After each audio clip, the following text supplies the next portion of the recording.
እሺ በጽሁፍ የቀረበ ጥያቄ አለ። የመጀመሪያው ጥያቄ እንዲህ ይላል። በእህታችን በገነት በኩል የቀረበ ጥያቄ ነው። አንዲት እህታችን እንዲህ ብላ ጠየቀች። የንስሐ አባት አሉኝ።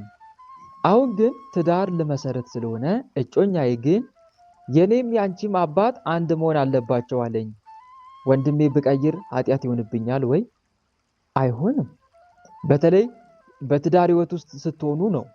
በትዳር ህይወት ስትሆኑ ትዳር ስትመሰርቱ ለባለ ትዳሮች አንድ የንስሐ አባት ነው የሚሆነው። ምክንያቱም ሁለት ንስሐ አባት ከሆነ እሷም የራሷን ንስሐ አባት ከያዘች እሱም የንስሐ አባት ከያዘ እሷ የሚሰጣት ቀኑና ሌላ ነው፣ እሱ የሚሰጠው ቀኑና ሌላ ነው። አይጣጣምም። አንድ ላይ ለመምከር አይመችም። ስለማይመች ነው ለባለ ትዳሮች አንድ የንስሐ አባት የሚያስፈልገው ማለት ነው። እና ከዛ አንፃር ከሆነ ይቻላል።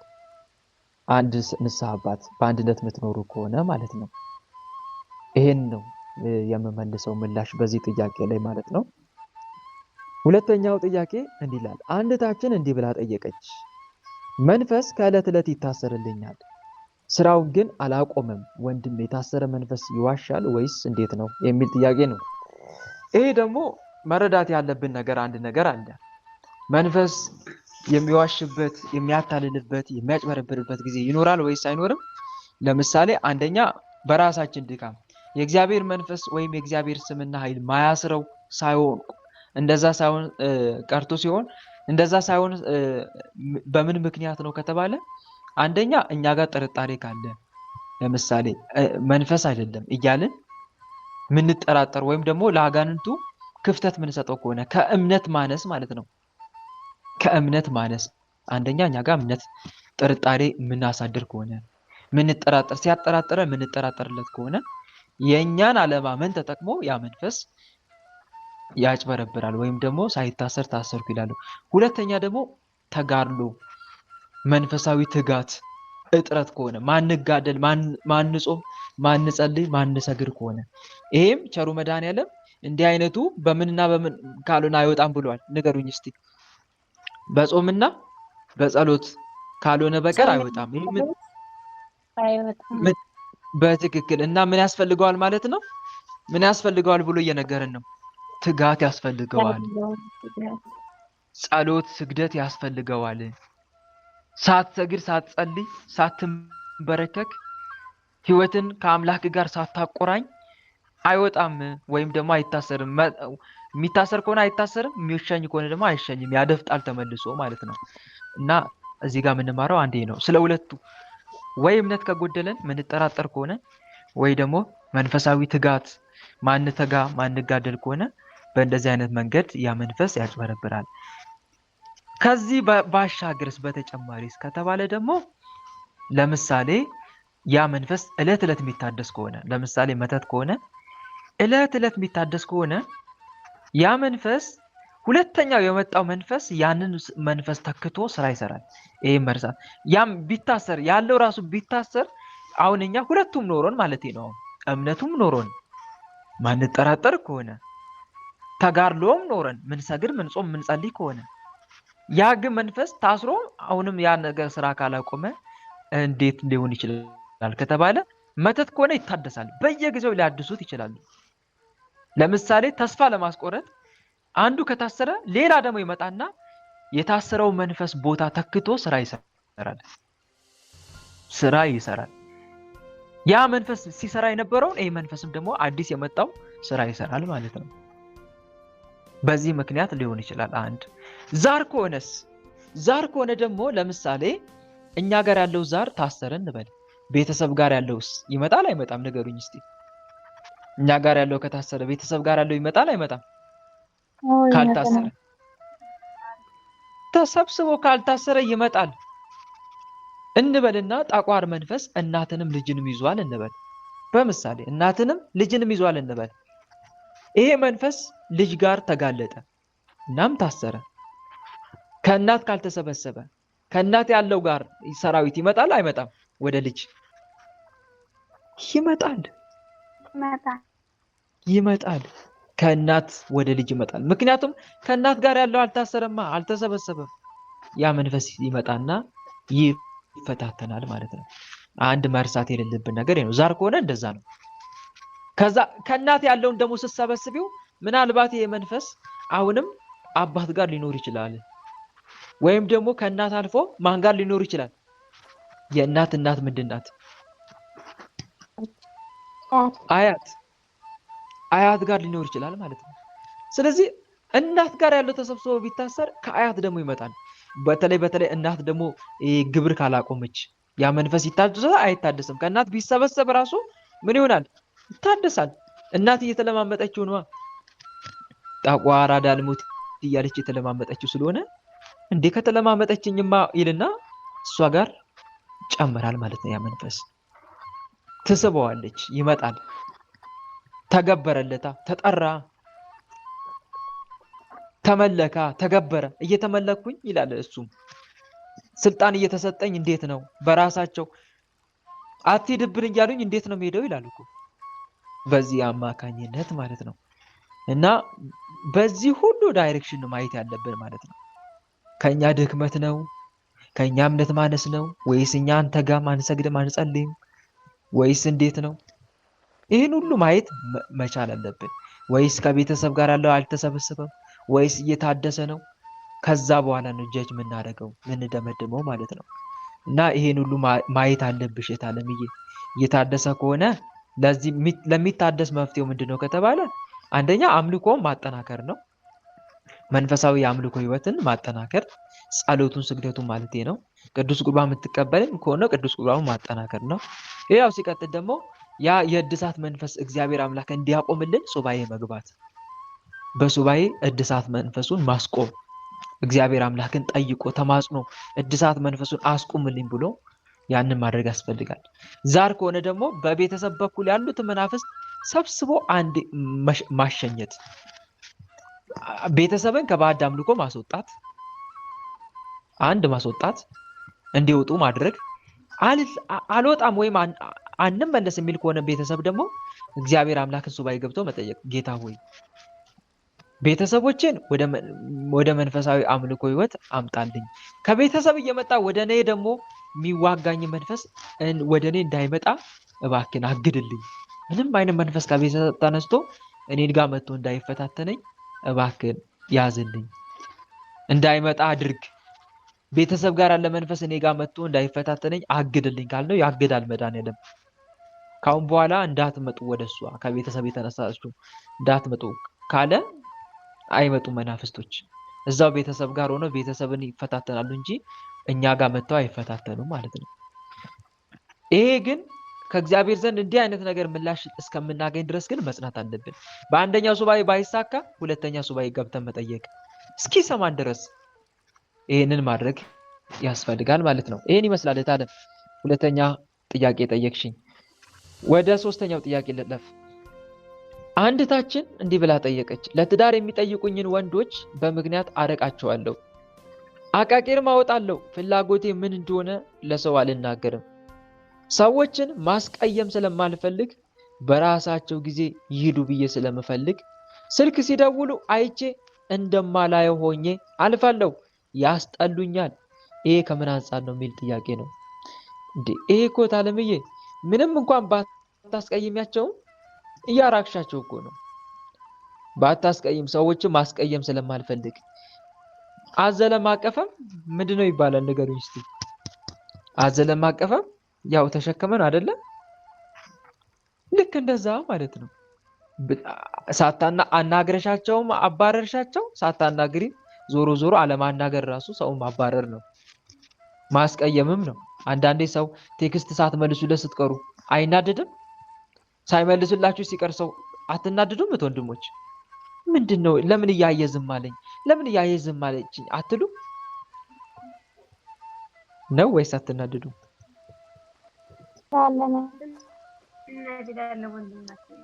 ለምንድነው ዝም የሚሉኝ አትሉ? ትላላችሁ። በተለይ የምታውቁት የምትወዱት የምታወሩት ሰው ከሆነ ያ ሰው ስሜታዊ ሰው ናችሁና ይሰማችኋል። ዞሮ ዞሮ ያ ሰው ምላሽ ሰጥቷል እኮ ማለት ይቻላል። አፍ አውጥቶ ባያወራም ምን እያለ ነው ማለት ነው? ማናገር አልፈልግም እያለ ነው አይደለም? ንገሩኝ። እያለ ነው። ማናገር አልፈልግም እያለ ነው። ባያወራም ራሱ ማለት ነው። እና እዚህ ጋር መረዳት ያለብን ነገር ምንድን ነው እህቴ? አንቺ ብታወሪም ባታወሪም ዞሮ ዞሮ ማራቅሽ አልቀረም። ሰዎችን ማስቀየም ስለማልፈልግ ዝምታሽ ራሱ ያስቀይማል ለማለት ፈልጌ ነው። ግን አሁን እዚህ ጋር መረዳት ያለብሽ ነገር ምንድን ነው? ከምን አንጻር ነው የሚል ጥያቄ ስለጠየቅሽ ምናልባት ዘበኛ መንፈስ ሊሆን ይችላል። ዘበኛ ስል ትዳር እንዳትይዝ አድርጋት ተብሎ የሚላክ የትዳር እድል መተት። የትዳር እድል መተት ካለ፣ ዘበኛ መንፈስ ካለ እህት ወንድሞች፣ ወንድ ማውራት ነው ማውራት ራሱ አትፈልግም እንዳለ ሁሉንም በኔጌቲቭ አይን ነው የምትመለከችው። ወይም ደግሞ ማውራት ትጀምሪና ያስጠላሻል በማለት ከዛ ብሎክ በቃ ከሁሉም ማቆራረጥ ነው የሚፈልገው። ምክንያቱም ያ የዘበኛ መንፈስ ጠብቅ ነው የተባለው፣ እንዳትይዝ ከማንም ጋር እንዳትገናኝ አድርጋት ተብሎ ነው የተላከው። ይጠብቃል፣ ሲመጣ ያባራል ማለት ነው። ሲመጣ ምን ያደርጋል? ያባራል። ይሄ የሱ ሴራ ነው። አንቺ ላይ ተቀምጦ ነው የሚያባረው። ባህሪሽን ባህሪ አድርጎ ውስጥሽ ሆኖ እያወራሽ። ሁለተኛ ደግሞ አብሮ የተወለደ አይነ ጥላም ሊሆን ይችላል። ወንድ ዛሬ አይነ ጥላ ሴቶች ጋር ካለ ብቻዋን ነው የሚያስቀምጣት። ብቻዋን ዝም እንድትልም ያደርጋል። ደግሞ እኮ ዝም አሰኝ ተብሎ የሚላክ መተት አለ። እህት ወንድሞች፣ አንዳንዴ ብዙዎቻችን ጋር ዝምታ መልካም ቢሆንም የአንዳንዱ ዝምታ ግን ጤናማ የሆነ ዝምታ አይደለም። ተሳሳትኩኝ? ጤናማ ያልሆነ ዝምታ የሚያሳዩ ሰዎች አሉ የሉ? ጤናማ ያልሆነ ዝምታ ማለቴ ማውራት ባለባቸው ሰዓት ማታወራ፣ ማውራት ባለበት ሰዓት ማታወራ ከሆንክ ዝምታ ጤናማ አይደለም። ዝም በማለት እኮ ብዙ ሰው እንጎዳለን። አንጎዳ? የሚጎዱ ሰዎች የሉም? ወንድሞች፣ ምን የሚባል አባባል አለ መሰላችሁ? ዓለም አደገኛ ቦታ የሆነችው በአጥፊ ሰዎች ሳይሆን አይተው በሚያልፉ ሰዎች ምክንያት ነው ይባላል። ዓለም አደገኛ ቦታ የሆነችው በክፉ ሰዎች አይደለም፣ እያዩ ዝም በሚሉ ሰዎች ምክንያት ነው ይባላል። ትክክል ነው። እና ዝም በማለታቸው እኮ በጣም ብዙ ሰው ይጎዳል። የእነሱ መናገር እጅግ አስፈላጊ ሆኖ ሳለ እነሱ ዝም ይላሉ። ዝም። እንዲህ አይነት ዝምታ ታዲያ ጤናማ ዝምታ እንዳይመስላችሁ እህት ወንድሞች። ውስጣችሁ ማውራት እየፈለገ በተለይ ማታወሩ ከሆነ፣ ውስጣችሁ መናገር እየፈለገ ማትናገሩ ከሆነ እመኑኝ ዝምታችሁ ጤናማ ዝምታ አይደለም። ዝም አሰኝ ተብሎ የሚላክ መተት አለ። እኔ አንድ እህቴ ስለገጠመችኝ ነው። እሷ ጋር ያለው መንፈስ ምን ነው? ልጅቷ አታውራ፣ ጸጥ፣ ዝም እና መጨረሻ ላይ ያ መንፈስ ተጋለጠ። ተጋልጦ ሲለፈልፍ ምን ይላል? እኔ ነኝ አለ። እኔ ነኝ ጸጥ እንድትል ማረጋት አለ። ዝም አፏን ለጉማ ጸጥ ማሰኛት እኔ ነኝ አለ። ደግሞ እኮ የሚያሳዝነው ከቅርብ የተላከ ከዘመዶቿ ከቅርብ ወገን የተላከ መተት እኮ ነው እንደዚህ የሚያደርጋት ዝም የሚያሰኛት፣ አፏን ለጉሞ ጸጥ የሚያሰኛት እሱ ነው። ልጅቷ አታውቅም። ጸባይዋ ነው የሚመስላት። ልጅቷ ጸባይዋ ነው የሚመስላት። በቃ መጨረሻ ላይ ስጠይቃት እኔ ጸባይ ነው የሚመስለኝ፣ እኔ ምን አውቃለሁ፣ ጸባይ መስሎኝ ነው ዝም የምለው እንጂ እንትኔ የመንፈሱ ሴራ እንደሆነ አላወቅኩም። ግን እሱ ነው አፏን ለጉሞ ዝም ያሰኛል። እንደዚህ አይነት ጤናማ ያልሆነ ዝምታ እንዳለ እንድትረዱ ፈልጌ ነው። ከአጋንንት የሆነ ዝምታ አለ። ለበጎ ነገር ዝም የሚያሰኝ ከሆነ ችግር አለ ማለት ነው እቴ። ለበጎ ነገር ዝም የሚያሰኝ ከሆነ ወንድሜ ችግር አለ ማለት ነው። ይሄን እንዳትረሱ። ዝምታ መልካም ቢሆንም መናገር ባለብን ሰዓት ዝም የምንል ከሆነ ግን አስቸጋሪ ነው እና አንድ ልንረሳ ማይገባው ነገር ይሄ ነው። ማነው እና እህቴ በተለይ አሁን አንቺ በትዳር ህይወት ነው በትዳር ህይወት እንዳትገናኝ ያደረገች ነው። ዝም የምትይ ከሆነ ሰው እንዳታስቀይም። ደግሞ እኮ ዝም ሲያሰኛችሁ የሆነ ምክንያት ያበጅላችኋል በውስጣችሁ። ስለ ዝምታ ሁሌ አብዝታችሁ እንድትማሩ የሆነ አጫጭር ቪዲዮ ቲክቶክ ላይ ሲመጣ ዝም ስትሉ እኮ ምንም አትሆኑም ሰላም ያለው የሚል እንትን የሆነ ምክር አዘል ነገር እንድታዳምጡ ያደርጋችኋል። ግን እኮ እሱ ዝምታ እኮ ወዶ አይደለም፣ ወይም ደግሞ ጥሩ ሆኖ አይደለም ለሱ። እሱ ለዓላማው ነው እንደዚህ አይነት ነገር ትምህርት እንድትሰሙ የሚያደርጋችሁ። ለዓላማው ማለት ነው። ለራሱ ዓላማ ስለ ዝምታ አስተምራችኋል። ስለ ዝምታ ትምህርት እንድትከታተሉ ያደርጋችኋል። ዝምታ ለበግም አልበጃት የሆነ አባባል ስለሰማሁኝ ነው። ዝምታ ለበግም አልበጃት 12 ሆና የሚባል አባባል አለ። እስቲ ጨርሱልኝ። 12 ሆና አታውቁትም? አንድ ነብር ፈጃት። 12 ሆና አንድ ነብር ፈጃት። ዝምታ ለበግም አልበጃት 12 ሆና አንድ ነብር ፈጃት። ይገርማል። እና አንዳንዴ የምትጎዳበትም ጊዜ አለ። እያየ የምትጎዳበት ጊዜ አለ። ለሰው እንዳትጠቅም ለራስም እንድትጎዳ አድርጋል ማለት ነው። ካለመናገር ደጃዝማችነት ይቀራል አይባልም? ካለመናገር ደጃዝማችነት ይቀራል። እና እህት ወንድሞች እንደዚህ ያስጎዳችኋል ለማለት ፈልጌ ነው። አጋንንቱ ያስጎዳችኋል። ሁሉም በልክ ሲሆን አሪፍ ነው። ሁሉም ነገር በልክ፣ ዝምታም በልክ ሲሆን፣ ንግግርም በልክ ሲሆን፣ በዚች ዓለም ላይ ያለው ሁሉ ልክ ሲኖረው በጣም ያምራል። ከልክ በላይ ካለፈ ግን መድኃኒትም ምንድን ነው? መርዝ ነው፣ ገዳይ ነው፣ ያጠፋል። መድኃኒት ራሱ ዶዙ መጠኑ ከበዛ ማለት ነው። አንድ መረዳት ያለብን ነገር ይሄ ነው። ስለዚህ እህቴ ይሄ አጋንንቱ ባህሪሽን ባህሪ አድርጎ እየተጠቀመ እንደሆነ ነው እየተረዳለሁት። ምናልባት ትዳር ከልክል፣ ምንም ከማንም ጋር እንዳትገናኝ አድርጋት ተብሎ ከተላከ በእንደዚህ አይነት መንገድ መንፈሱ ያረቀብሻል ማለት ነው። ወይም ደግሞ አብሮ የተወለደ ዛር አይነጥላ ወንድ ዛር አይነጥላ ሚስቴ ናት ብሎ ካሰበ ከደመደመ አንቺን ከማንም ወንድ ጋር እንዳትገናኝ የማድረግ የመከልከል ስራ ይሰራል ማለት ነው። ወይም ደግሞ መስተፋቅርም ሊሆን ይችላል እኮ። በነገራችን ላይ አንዳንድ ክፉ ወንዶች አሉ። ይቅርታ አድርጉልኝና ለንግግሬ ምን ግን ይቅርታ አሰኘዋል ስላሉ ነው። ክፉ ወንዶች ስላቸው ይጠይቃሉ። ከጠየቁ በኋላ እምቢ ካለቻቸው ቆይ እኔ ሰራልሻለሁ እምቢ ካልሽኝማ ለማንም አትሆኝ የሚልና ቆመሽ ካልቀረሽ ይልና መስተፋቅር ይልካል። እኔ ከሞት ሰርዶ አይብቀል እንዳለችው አየዋ። ወይም ደግሞ ለኔ ካልሆንሽ ለማንም እንዳትሆኝ አረግሻለሁ ብለው መተት ይልካሉ። እንደዚህ የሚያደርጉን ሰዎች አሉ። ወንዶቹ እግዚአብሔርን ማይፈሩ ከሆነ ማለት ነው፣ መንፈሳዊነት የጎደላቸው ከሆነ እንዲህ የሚያደርጉ ሰዎች አሉ። ብለው ታግለው ይኸው ያንቺ ኢየሱስ እስክትሆኝ ድረስ ይታገላል፣ ይቆፍራል። ከዛ አንቺም መያዝ ካቃተው በቃ ለኔም እንዳትሆን ብሎ ደግሞ ይልካል ማለት ነው። ለማንም እንዳትሆን ብሎ ይልካል። የሱ እንድትሆኝ በቻለው መቀጠን ይጥራል። ካልሆንሽ ደግሞ ለማንም እንዳትሆን ቆማ ትቅር ብሎ ይልካል ማለት ነው። በዚህም አማካኝነት መተቱ ከተላከ ከማንም ጋር አያገናኝሽም መንፈሱ። ምክንያቱም ትእዛዝ ተቀብሏል። ጠብቅ፣ ከማንም ጋር ማንም እንዳይቀርባት፣ ቢቀርቧት እንኳን እንድትገፋቸው አድርግ ተብሎ ይታዘዛል ያ መንፈስ ማለት ነው። በዚህ አማካኝነት ቆሞ ያስቀራል ማለት ነው። እና እህቶቼ ንቁ፣ ወንድሞቼ ንቁ።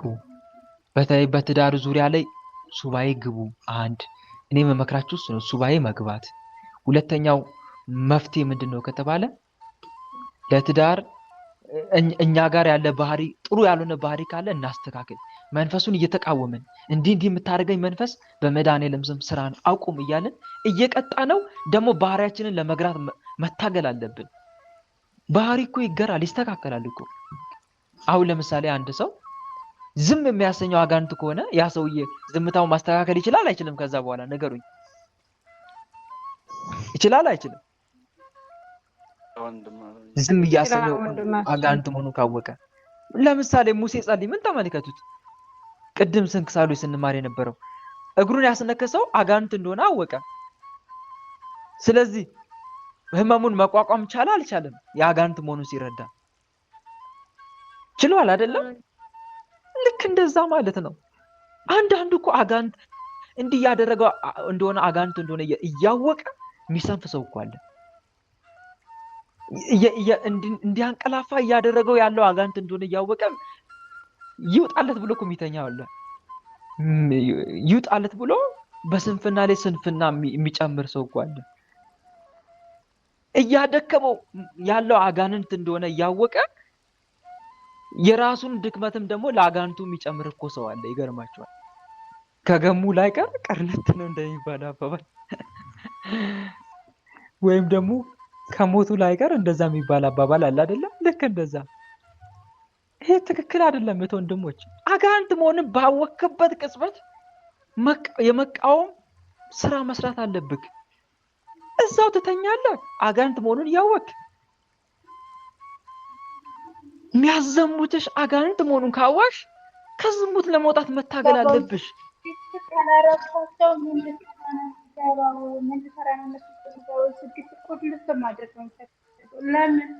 ለምን እንዲያወሩ ለምን ስሜታቸው እንደወሰድ ታድርጋለ? በምን ታወቃል? እግዚአብሔር ይገስጸን። እና እህቶቼ ፕሊስ ወንድሞቼ ስለ አጋንንት እኮ ሴራና ተንኮል የሚሰበክላችሁ አሃ አንተ ነክ እንዴ ብላችሁ እኮ እንድትነሳሱበት እኮ ነው እንጂ እኮ አጋንንት ነው ብላችሁ እዛው ለጥ እንድትሉ እንድተኙ አይደለም። እንቅልፉን ታገለው። አጋንንት እንቅልፍ እንደሚያመጣ ከሰማክ በቃ ታገለው። ስሜትን ተቆጣጠረው። ለመቆጣጠር ጥረት አድርግ። ተዋጋ። አተኛለት። እና ይሄ ትክክል አይደለም። ፕሊስ ደግሞ እኮ እስቲ ቆይ ንገሩኝ፣ እያወቀ ያጠፋ ሰው ነው ቅጣቱ የሚከብድበት ወይስ ሳያውቅ ያጠፋ ነው የሚከብድበት? ንገሩኝ። በትክክል እያወቀ ያጠፋ ይብስበታል። ሰምቷላ፣ እየተነገረው ነዋ። አጋንንት መሆኑን ሳያውቅ የሚፈተን ሰውና አጋንንት መሆኑን እያወቀ የሚፈተን ሰው አንድ አይደለም ቅጣታቸው። አጋንንት መሆኑን ያወቀ ሰው እንዴ ጠላት እየፈተነ መሆኑን ተነግሮክ ነበረ፣ ለምንድን ነው ያልተዋጋው ይባላል። ያ ሰው ግን ምናልባት ጠላቱ እንደሆነ አላወቀም፣ ስለ መናፍስት ውጊያ ትምህርት አልሰማም ይባላል። እኛ ግን ይኸው እየሰማን እኮ ምንተኛ ሰዎች አለን። ይገርመኛል። ይሄ ትክክል አይደለም። እህት ወንድሞች ፕሊስ ዲያብሎስን ተቃውሞ ተብሎ ተጽፏል እኮ። ዲያብሎስን ተቃውሞት። ወታደር በያዘው መሳሪያ ተሰጥቶት በያዘው መሳሪያ ካልተዋጋ መሳሪያው ምን ይሆንበታል? ይነጠቃል። ከጦር ግንባር ይባረራል። አልፎም ተርፎም ካዲ ተብሎም እስከ መገደልም ይደርሳል። ካዲ ለማን የምታገዘው ታዲያ? ለኛ ካልተዋጋ ተብሎ ሊረሸንም ሁሉ ይችላል። ክርስቲያንም እንዲሁ ነው። ንስሐ የሚገባበት ስጋው ደሙን የሚቀበልበት የሚጾምበት የሚጸልይበት የሚሰግድበት ጊዜ፣ ጤና፣ ገንዘብ፣ ጉልበት እያለው ማይጾም ማይጸልይ ማይሰግድ ማይመጸውት ልክ እንደዚሁ ነው የሚሆነው ማለት ነው። ከእርሱ ይወሰድበታል፣ ለሌላውም ይሰጣል ማለት ነው። እና እህቴ ከዛሬ ጀምሮ እንግዲህ ተነግሮሻል። ሶስተኛ ጥያቄ ላይ ጠየቅሽ እህቴ፣ እንዲህ የሚያደርገው ጠላት ነው። ስለዚህ በዚሁ ጸባይሽ የምትቀጥይ ከሆነሽ ተኝተሽለታል ማለት ነው። አብረሽ መቃወም አለብሽ። ይሄ እንዲህ የሚያደርገው እንዲህ አይነት መንፈስ ነው አይደል?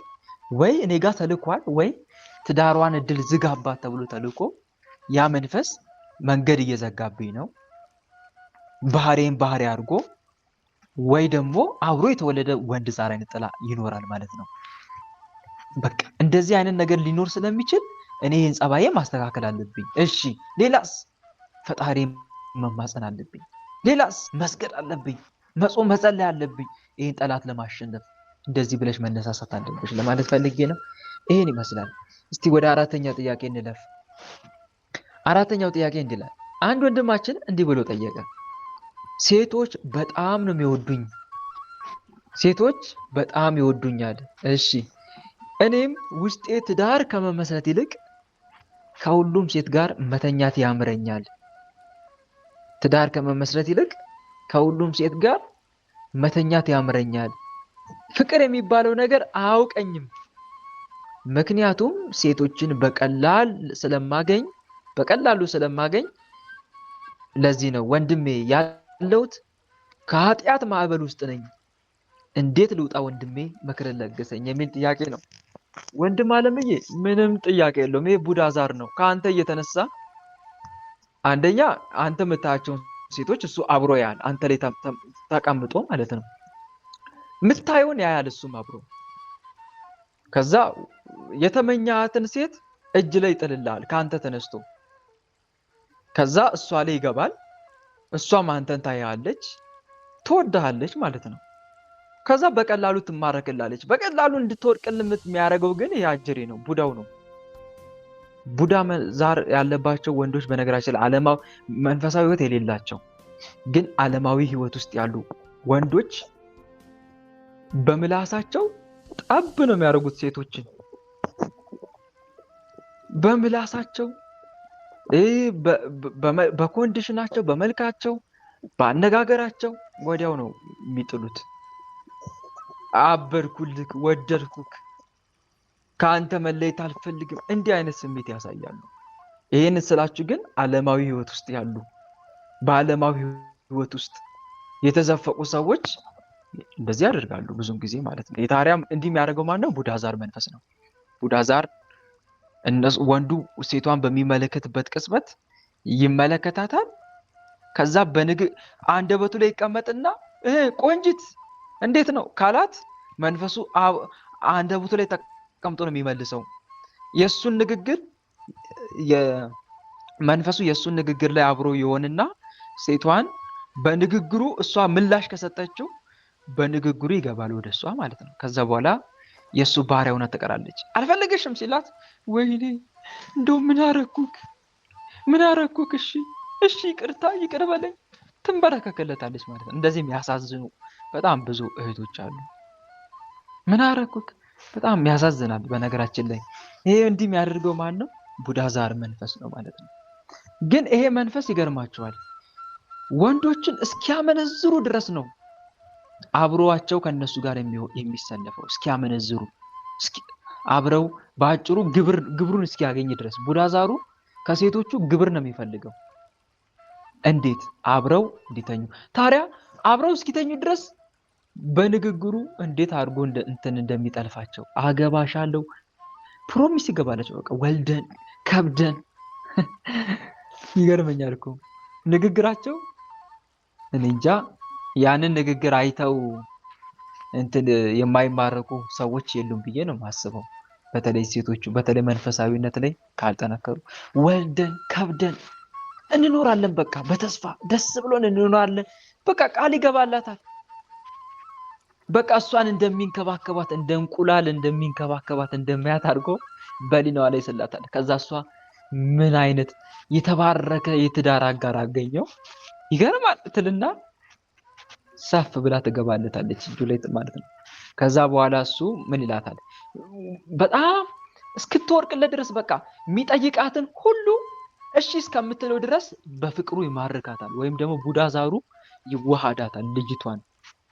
ከዛ በኋላ እህቴ እንደዚህ ይላታል፣ በቃ ዛሬ ሌሊቱን አዳር እንደራ ይላታል። ከዛ እንዴ ከመጋባታችን በፊት በጭራሽ እንዲህ አይነት ነገር አናደርግም ትለዋለች። እንዴ አትወጂኝም ማለት ነው ይላታል። ወይም ደግሞ በኋላስ ልንጋባ አይደል እንዴ ምን ችግር አለ ዛሬ አብረን ብንተኛ ይላታል። ያ ቢሆንም አይፈቀድም እኮ ትለዋለች። ከዛ ለጊዜው ይለማመጣታል። ተይዋ በቃ እንደውም አላናግርሽም ብሎ አውቆ ይቦልካታል። ምክንያቱም ስራ ሰርቷል፣ አስቀድሞ መሰረት ጥሏል። እሷ ጋር እንደማትወው በቀላሉ እንደማትወው ገብቶታል። ቡዳ ዛሩ ሄዷል እሷ ጋር መንፈሱ።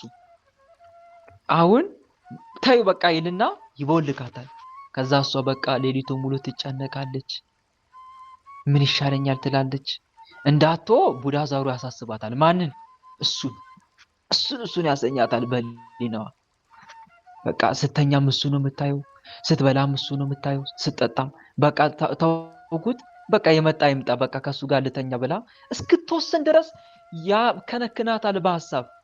ምክንያቱም ወደዋለች፣ ልቧ ውስጥ ገብቷል።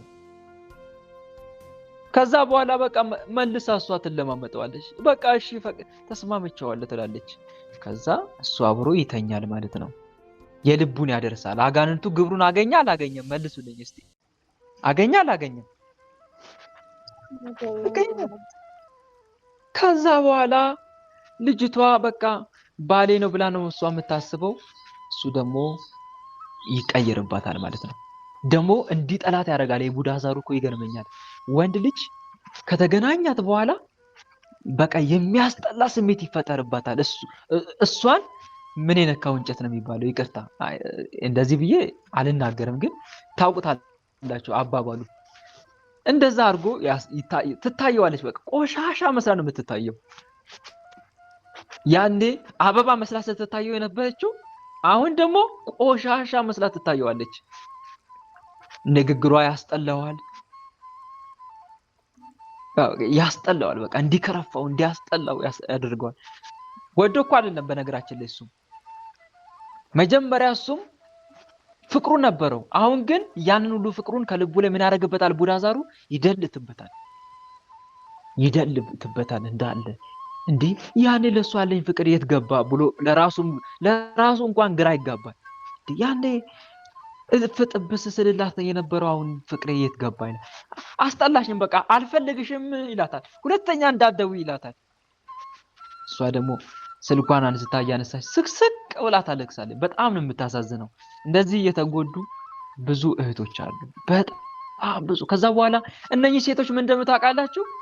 በቃ በየሄዱበት ሶሻል ሚዲያ ባገኙት አጋጣሚ ሁሉ ወንድ ልጅ የተረገመ እያሉ በቃ ወንድ ልጅ ሲረግሙ ነው የሚኖሩት። እድሜ ልካቸውን ወንድ ልጅ ሲረግም፣ ዓለም ላይ ያለው ወንድ በሙሉ በቃ እንደዛ ሆኑ ነው የሚታያቸው። እነኚህ ልጆች እነኚህ ሴቶቹ ወንድ ልጅ ላይ ግፍ ሲደርስ ካዩ ይገባዋል። በቃ እንደው እውነተኛ ወንድ እንኳን ተበድሎ ካዩ አያዝኑለትም። ለወንድ ሲያንስ ትላለች እቺ ሴት። ሲያንስ ያንሳል ገና። ይሄ መቻየ ምንም እኮ አላረጋትም። ምስኪን የተበደለ ወንድ ባየሽ ቁጥር ፌሚኒስት ትሆናለች ባጭሩ።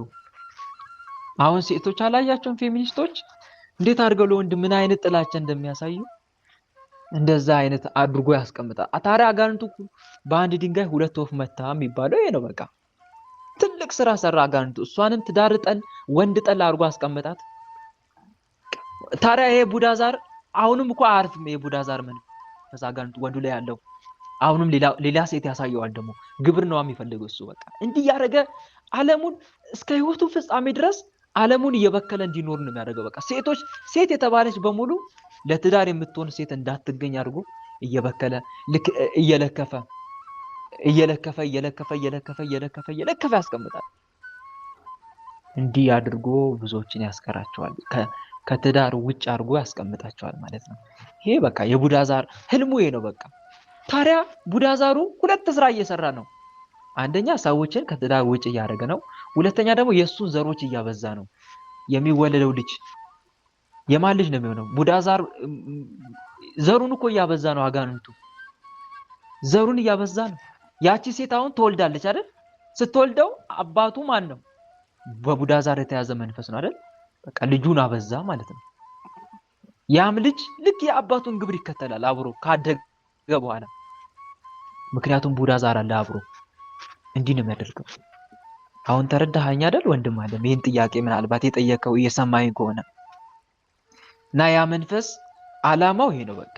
ስለዚህ ይሄ መንፈስ ምንድነው? እንዴት ነው የምቋቋመው ማሸንፈው ወደሚለው እንምጣ። ወንድም አለምዬ ጥሩ ዱላ ለዚህ ለአጋንንት ዱላው አንደኛ ስግደት ነው። በደንብ አድርጎ መስገድ ያስፈልጋል። በተለይ ስትሰግድ የአጋንንት ኃይል ይዳከማል። እንዴት አድርጌ ልግለጽላችሁ? ስግደትን እውነት የሰገደ ሰው ነው የሚያውቀው። በደንብ የኖረበት ሰው በስግደት ያውቃል። እንዴት አድርጎ አጋንንቱ ሊያሰናክለው በጣም ሞቲቬት ሲያደርገው ሲያነሳሳው ስሜቱን እንዴት አድርጎ ማዳከም እንደሚችል ስግደትን ፓወር ያወቀ እውነት የኖረበት ነው። ስለ ስግደት የተማረ ወይም የኖረበት ሰው ነው የሚያውቀውና ፕሊስ ወንድሜ ስግደት ሳትሳሳ ጠዋትን ማታ በደንብ አድርጎ መስገድ። ሁለተኛ ደግሞ እኔ ላይ ተቀምጠ ሴቶችን የምታበላሽ በዝሙት ህይወት የምታኖረኝ ቡዳ ዛር መንፈስ ሌሎቻችሁ መናፍስት እኔ ማላውቃችሁ ቸሩ መድኃኒዓለም ያውቃችሁ በመድኃኒዓለም ስም ስራችሁን አቁሙ፣ ራሳችሁን አጋልጡ፣ ታሰሩ እያልክ መቀጥቀጥ በመቁጠሪያና ስግደት ከተባበሩ ይረታል ይህ መንፈስ። ቅዱስ ቁርባን መቀበል የምትችል ከሆነ ደግሞ ማለቴ አረብ ሀገር አሁን እንደቶቻችን ሳውዲ ካልሆንክ ማለቴ ነው። ስጋው ደግሞ ቶሎ መቀበል ንስሐ ገብተህ ማለት ነው። ቶሎ መቀበል፣ ከዛ ማጣደፍ በስግደትና በመቁጠሪያ ማይረታ መንፈስ የለም፣ ይረታል። እና ደግሞ አይንን ቅባ ቅዱስ መቀባት፣ ምክንያቱም በአንተ አይን ሆኖ እያየ ነው መንፈሱ። መድኃኒዓለምንም ተማጸነው፣ ጌታ ሆይ እኔ ላይ ተቀምጦ በእኔ አይን ሰዎችን እያየ ያለ መንፈስ ካለ እባክን መድኃኒዓለም ሆይ እሰርልኝ። ምንም አይነት መንፈስ ከኔ ወደ ማንም እንዳይሄድ፣ ከኔ ወደ ሌላ የሄደ መንፈስም ካለ እዚህ ጋር እኔ ጋር አምጣና ሰረው። በመድኃኒዓለም ጌታዬ መድኃኒዓለም እባክን ጠብቀኝ፣ ይሄ መንፈስ ከአይኔ ላይ አንሳልኝ እያልክ ቅባ ቅዱስ ከተቀባ አይንን መንፈሱ ካንተ አይሄድም። አይንን ቅባ ቅዱስ ከተቀባ ማለት ነው። ቅባ ቅዱስ ከተቀባ አጋንንት በኩል መንፈስ የተዋሩ ሰዎች የሚሰልቡት እኮ በኩል ይሄን ታውቃላችሁ ወንድሞች? ለመስለብ ሲፈልጉ ኩል ተቀብተው ይወጣሉ። ከዛ ምክንያቱም አንደኛ ኩሉን ደግመውበታል፣ ኩሉ ላይ ተደግሟል። ከዛ ኩሉን ሲቀቡ መንፈሱ እነሱ ሲመለከቱ የተመለከቱትን ሁሉ ይበላል መንፈሱ፣ ቡዳው ማለት ነው። ለመብላት ሲፈልጉ ኩል ይቀባሉ። ለመብላት ሲፈልጉ የሰውን ንብረት ወደ ራሳቸው ለማምጣት ሲፈልጉ ወይም ደግሞ የሚፈልጉት ሰው ከነሱ ጋር እንዲስማማ ለማድረግ ሲፈልጉ ወይም ደግሞ ሴቷውን በተለይ ሴተኛ ዳሪዎች ይጠቀሙበታል። ይሄ ኩሉን ማለት ነው። ይሄዱና ያስደግሙበታል ኩሉ ላይ። ከዛ በኋላ ያንን ኩል አይኗን ትቀባለች። ከዛ ጠቀስ ታደርጋለች። ከዛ ወንዱ እየተክለፈለፈ ወደሷ ይመጣል። ወንዱ ወደሷ ይመጣው ግን አይኗ ላይ በተቀባችው ኩል አማካይነት ነው። ቡዳው መንፈስ አይኗ ላይ ተቀምጦ ወንዱን ያያል። ወንዱ ደግሞ በቃ አስጨናቂ በሆነ የወሲብ ስሜት ታጠምደውና እየተብረከረከ ይመጣል ወደሷ። እንዲህ የሚያደርግ መንፈስ አለ፣ ቡዳ ማለት ነው። ይሄ የአጋንንት ሴራ ነው። ስለዚህ ለታዲያ በኩል ፈንታ ምንድን ነው መቀባት ያለብን? ንገሩኝ። ኩል እንዲዛመት የሚያደርገው ከሆነ እንዳይዛመት የሚከለክለው ምንድን ነው ማለት ነው? ቅባ ቅዱስ መቀባት ያስፈልጋል ማለት ነው። እና ቅባ ቅዱስ እንቀባ ደግሞ ጌታዬ መድኃኒዓለም ስለ ድንግል ማርያም ብለን አይኔ ላይ ያለ መንፈስ ከኔ ወደ ሌላ ተነስቶ እንዳይሄድ፣ ወይም ደግሞ እኔ ላይ ተቀምጦ ሰዎችን የሚያይ መንፈስ ካለ ከኔ ተነስቶ ወደ ሌላ እንዳይሄድ እባክህ ስለ ድንግል ማርያም ብለን በዚህ ቅባ ቅዱስ አግድልኝ፣ እሰርልኝ እያልን መቀባት ቅባ ቅዱስ እና መንፈሱን ማሰር ያስፈልጋል ማለት ነው። ይሄን ይመስላል ወንድም አለምዬ። እንዲህ ከተጋ እመነኝ ትይዘዋለህ፣ ይሄንን መንፈስ ትይዘዋለህ። ተስፋ ሳትቆርጥ እስከ መጨረሻው ያልኩን ተግባራዊ ካደረግ ይያዛል። ማይያዝ መንፈስ የለም። ሁሉም መንፈስ ከእግዚአብሔር መንፈስ በታች እንጂ ከእግዚአብሔር መንፈስ በላይ የሆነ መንፈስ የለም። እና ይሄን ይመስላል። ወይ ሰዓት ሄዷል በጣም 12 ሰዓት ከ7 ደቂቃ እያለ ነው። እኔ አላየሁትም ነበር ሰዓቱን። እዚህ ጋር ይበቃናል ወንድሞች። ለእግዚአብሔር መልካም ፈቃድ ሌላ ጊዜ እንቀጥላለን። ለዛሬ እዚህ ጋር ይብቃን። በዚህ መልኩ ያስተማረን የመከረን የገሰጸን አምላካችን ልዑል እግዚአብሔር በእውነት ስሙ ከአጽናፍ እስከ አጽናፍ ለዘላለም የተመሰገነ ይሁን። እኛም በሰማነው ቃል በተማነው ትምህርት 30፣ 60፣ 100 የምናፈራ አድርገን የስሙ ቀዳሽ የመንግስቱን ወራሽ ለመሆን ያብቃን። አሜን። ሁላችንም ለጸሎት እንነሳ። በልዑል እግዚአብሔር ፊት መቆማችን እናስተውል።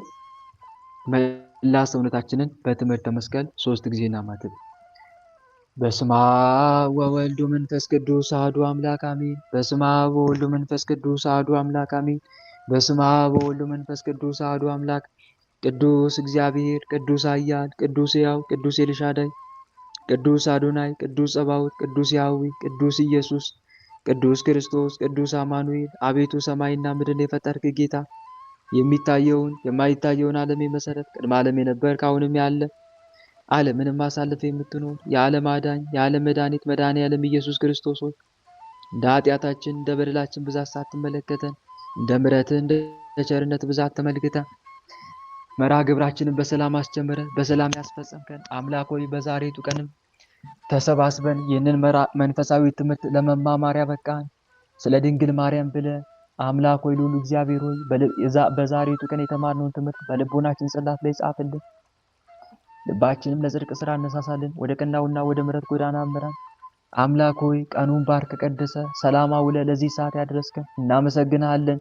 ምስጋና ይሁን ለአብ፣ ምስጋና ይሁን ለወልድ፣ ምስጋና ይሁን ለመንፈስ ቅዱስ ዛሬም ዘወትርም ለዘላለሙ አሜን። ምስጋና ይሁን ለአብ፣ ምስጋና ይሁን ለወልድ፣ ምስጋና ይሁን ለመንፈስ ቅዱስ ዛሬም ዘወትርም ለዘላለሙ አሜን። ምስጋና ይሁን ለአብ፣ ምስጋና ይሁን ለወልድ፣ ምስጋና ይሁን ለመንፈስ ቅዱስ ዛሬም ዘወትርም ለዘላለሙ አሜን። አቤቱ አምላክ ሆይ ሳይገባን እንደ ኃጢአታችን እንደ በደላችን ብዛት ሳትመለከተን እንደ ምሕረትህ እንደ ቸርነት ብዛት ተመልክተ ለዚህ ያደረስከን ስለ ድንግል ማርያም ብለ ሰዓተ ሌሊቱን ባርከ ቀደሰ ሰላም አሳደረ የነገሰው እንድትለን ቅዱሱ ገናናው ስምንም ለማመስገን እንድታበቃን በዲያብሎስና በሰራዊቱ ላይ እንድታሰለጥንን በኃጢአታችን በበደላችን ብዛት ቅዱሱ ገናናው ስምን መጥራት ባይገባንም እንደ ምሕረትህ እንደ ቸርነት ብዛት እንዲያልን ወደ አንተ እንማጸናለን። አባታችን ሆይ በሰማያት የምትኖር ስምህ ይቀደስ፣ መንግስትህ ትምጣ፣ ፈቃድህ በሰማይ እንደሆነች እንዲሁም በምድር ትሁን። የዕለት እንጀራችንን ስጠን ዛሬ፣ በደላችንን ይቅር በለን እኛም የበደሉንን ይቅር እንደምንል። አቤት ወደ ፈተና አታግባን ከክፉ ሁሉ አድነን እንጂ መንግስት ያንተ ናትና ኃይል፣ ክብር፣ ምስጋና ለዘላለሙ አሜን። እመቤታችን ቅድስት ድንግል ማርያም ሆይ በመልአኩ በቅዱስ ገብርኤል ሰላምታ ሰላም እንልሻለን። በሐሳብሽ ድንግል ነሽ፣ በስጋሽም ድንግል ነሽ። የአሸናፊ የልዑል እግዚአብሔር እናት ሆይ ሰላምታ ላንቺ ይገባሻል። ከሴቶች ሁሉ ተለይተሽ አንቺ የተባረክሽ ነሽ፣ የማኅፀንሽም ፍሬ የተባረከ ነው። ጸጋን የተመላሽ ድንግል ሆይ ደስ ይበልሽ። ጸጋን የተመላሽ መመኪያችን ሆይ ደስ ይበልሽ። ጸጋን የተመላሽ አማላጃችን ሆይ ደስ ይበልሽ። ልዑል እግዚአብሔር ከአንቺ ጋር ነውና ከተወደደው ልጅሽ ከጌታችን ከመድኃኒታችን ከኢየሱስ ክርስቶስ ዘንድ ይቅርታንና ምሕረትን ለምኝልን ኃጢአታችንም ያስተሰርይልን ዘንድ ለዘላለሙ አሜን። የእግዚአብሔር አብ ፍቅር፣ የእግዚአብሔር ወልድ ቸርነት፣ የእግዚአብሔር መንፈስ ቅዱስ አንድነት፣ የተወዳጇ እናታችን የመብርሃን አማላጅነት፣ የቅዱሳኑ ረዳትነት በሁላችን ላይ እንደዋለ በሁላችን ላይ ይደር አሜን። አምላካችን በሰላም አሳድረን። አምላካችን በሰላም አሳድረን። ቀኑን በሰላም እንዳዋልከን የሰላም ሌሊት አድርግልን። ቀኑን በሰላም እንዳዋልከን የሰላም ሌሊት አድርግልን። እመቤታችን አማላጃችን ተመልከች ወደኛ። እመቤታችን አማላጃችን ተመልከች ወደኛ። የልጅሽ ቸርነት ይሁነን መዳኛ፣ ያንቺ አማላጅነት አይለየን ከኛ። የልጅሽ ቸርነት ይሁነን መዳኛ፣ ያንቺ አማላጅነት አይለየን ከኛ። ጸጋን ነሣኢነ ወሕይወተ ረከብነ በኃይለ መስቀሉ ለኢየሱስ ክርስቶስ ኪያከ እግዚኦ ነአኩት ነሲያነ ጸጋ ዘእመንፈስ ቅዱስ። የፍቅር ባለቤት የሰላም ንጉሥ ሰላማዊ ኢየሱስ ክርስቶስ ሆይ ሰላምን ስጠን፣ ሰላምን ማጽናልን፣ ኃጢአታችንም ይቅር በለን፣ በሰላም ሄደን ወደ የቤታችን እንገባ ዘንድ የበቃን አድርገን ለዘላለሙ አሜን። እትዮ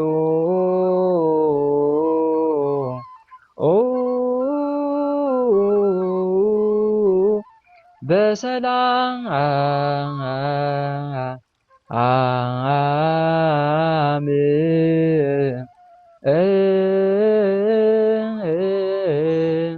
እሾህ ሳይወጋችሁ እንቅፋት ሳይመታችሁ በሰላም ወደ የቤታችሁ ያግባችሁ አሜን። እህት ወንድሞች፣ የዛሬው መርሃ ግብራችን በሚገባ ተጠናቋል። እንደ እግዚአብሔር መልካም ፈቃድ ነገ መርሃ ግብራችን እንቀጥላለን። የነገው መርሃ ግብራችን እግዚአብሔር ቢፈቅድ የስንክሳር ትምህርትና የደከመ መንፈስ የሚታሰርበት የሚሸኝበት መርሃ ግብር ይሆናል ማለት ነው። ሁላችንም ራሳችን አዘጋጅተን በጊዜ እንድንገናኝ በልዑል እግዚአብሔር ስም ላሳስባችሁ እወዳለሁ ማለት ነው። ነገ ጻድቁ አባታችን አቡነ ተክለ ሃይማኖት፣ እናታችን ቅድስት ክርስቶስ ሰምራ 24ቱ ካህናተ ሰማይ ወርሃዊ መታሰቢያ ክብረ በዓላቸው ነው። የእነኝህን ቅዱሳን መልካቸውን ገድላቸውን በመጸለይ በጸሎታቸው እንድንማጸን በልዑል እግዚአብሔር ስም ላሳስባችሁ እወዳለሁ። በተረፈ የማረባው የማልጠቅመው ምናምንት የሆንኩ ወንድማችሁንም በጸሎታችሁ አስቡኝ እያልኩ ከወዲሁ እሰናበታችኋለሁ። ደህና ደሩልኝ። እግዚአብሔር አምላክ የነገ ሰው ይበለን። መልካም አዳር። አሜን አሜን። ወንድማችን ቃል ሕይወትን ቃል በረከትን ያሰማል።